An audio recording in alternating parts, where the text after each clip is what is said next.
నగర జీవనంలో మార్పు వచ్చింది. పెరుగుతున్న వాతావరణ కాలుష్యం, ముంచుకొస్తున్న ఆరోగ్య సమస్యలు ప్రతి ఒక్కరిలో చైతన్యాన్ని కలిగిస్తున్నాయి. ఏం తింటున్నాం, ఎలా ఉంటున్నాం అనే స్పృహ అందరిలోనూ మొదలైంది. ఇలాంటి ఆలోచనల నుంచి పుట్టుకొచ్చిందే నగర సేద్యం. మిద్దె తోటగా, పెరటి తోటగా పిలువబడుతూ సొంతంగా కూరగాయలు పండించుకుంటే కలిగే ఆనందం, వచ్చే లాభాలను చూసి ఒకరికొకరుగా ఇటు అడుగులు వేస్తున్నారు. అలాంటి వారందరికీ తమ వంతు సహకారాన్ని అందిస్తూ ముందుకు నడిపిస్తుంది సిటీజీగా పిలువబడే city of terrace garden group. ఇంటి పంట పండించే ప్రతి ఒక్కరిని ఒక చోటుకు చేర్చి వారి అనుభవాలను అందరికీ అందజేస్తోంది. పంటల సాగులో మితిమీరి వాడుతున్న రసాయనాల వినియోగంతో ఉత్పత్తులపై అవశేషాలు మిగిలిపోయి తీవ్ర అనారోగ్యాలకు దారితీస్తున్నాయి.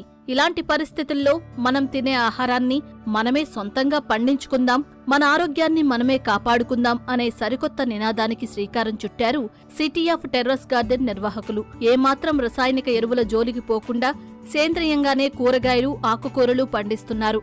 ఏం తింటామో అవే పండిస్తాం, ఏం పండిస్తామో వాటినే తింటామంటూ నినదిస్తున్నారు.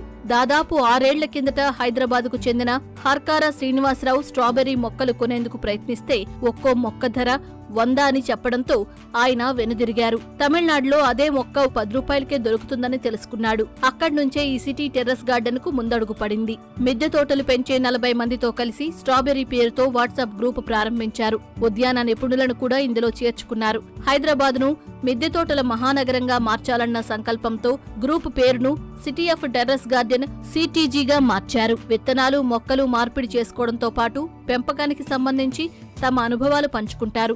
రాష్ట్రంలోని అన్ని ప్రధాన పట్టణాలకు, నగరాలకు విస్తరించడంతో గ్రూపు సభ్యుల సంఖ్య ఇప్పటికీ 70,000. టెర్రస్ గార్డెన్ అనేది స్టార్ట్ చేసి ఆల్మోస్ట్ 3 years అవుతుంది. సేంద్రియంగా మనం పండించుకోవాలి, ఎందుకంటే ఇప్పుడు బయట మనం చూస్తున్నాము ఎలా ఉంటుందో సిచ్యువేషన్ అనేది. సాయిల్లో కూడా ఒక లైఫ్ అనేది లేకుండా పోయింది. పంట పండించాలంటే కంపల్సరీ యూరియా, డిఏపి కానీ వాటర్ ఇట్నేవి కెమికల్ అప్లికేషన్స్ అనేవి ఇవ్వాల్సి వస్తుంది. అవి తిన్నప్పుడు మనకి ఎలాంటి సైడ్ ఎఫెక్ట్స్ ఉన్నాయో అది ఇమ్మీడియట్గా చూపించలేకపోవచ్చు, బట్ లాంగ్ రన్లో అది ఎంత ఎఫెక్ట్ అవుతుందో మనం చూస్తూనే ఉన్నాం. సో దాన్నన్నిటి నుంచి బయటపడటానికి మేము ఇనీషియల్గా ఆకుకూరలు, కూరగాయలతో అయితే టెర్రస్ మీద స్టార్ట్ చేయడం జరిగింది. పండించుకున్న క్రమంలో ఒక గ్రూప్ ఆఫ్ పీపుల్ ఉంటే ఎంత బాగుంటుంది, ఇంకొంచెం నాలెడ్జ్ పెంచుకోవచ్చు, ఇంకొంచెం షేర్ చేసుకోవచ్చు, ఇంకొంచెం తెలుస్తుంది ఈ మొక్కల గురించి. అండ్ సేమ్ వేవ్ లెంత్ ఉన్న వాళ్ళు మ్యాచ్ అయినప్పుడు ఎలా ఉంటుంది ఆ కెమిస్ట్రీ అనేసి సరిగ్గా ఆ టైంలోనే నాకు సిటీజీ గ్రూప్ గురించి తెలిసిందనమాట.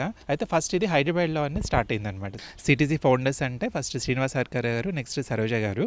సో ఆవిడ వచ్చిన తర్వాత ఇది హైదరాబాద్ మనకి ఎందుకు పరిమితం అవ్వాలి, ఇలా సేంద్రియంగా అందరూ పండించుకోవాలనే మంచి ఉద్దేశంతో హైదరాబాద్ తర్వాత ఆంధ్ర, తెలంగాణ, అటు బెంగళూరు అండ్ చెన్నై, ఇటు ఢిల్లీ, ఇక్కడ అన్ని చోట్ల కూడా ఎవరైతే టెర్రస్ మీద పెంచుతున్నారో, పెంచాలి అనుకుంటున్నారో వాళ్ళందరినీ భాగం చేసుకుంటూ దాదాపు 75+ గ్రూప్స్ అనమాట సిటీజీ గ్రూప్స్ క్రియేట్ చేయడం జరిగింది. సో మా అందరి మోటో ఒక్కటే, మనం ఏం తింటామో అది మనమే పండించుకుందాం, అది కూడా సేంద్రియంగా మన టెర్రస్ మీద మాత్రమే పండించుకుందాం.